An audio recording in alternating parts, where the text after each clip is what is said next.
In this video, I'll show you how to add a YouTube video in Figma. The easiest way is to add the YouTube video as a link or embed, depending on where you're using it. First, open your Figma file. Now copy the YouTube video link you want to add.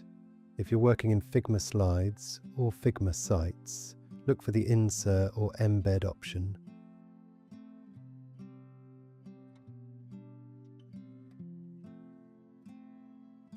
Paste the YouTube link into the video or embed block.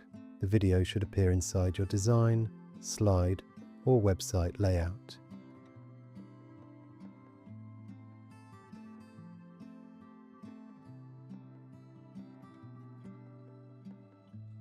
If you're working in a normal Figma design file, you may need to use a plugin, add a video screenshot, or link the image to the YouTube video instead. To do that, place an image or button in your design.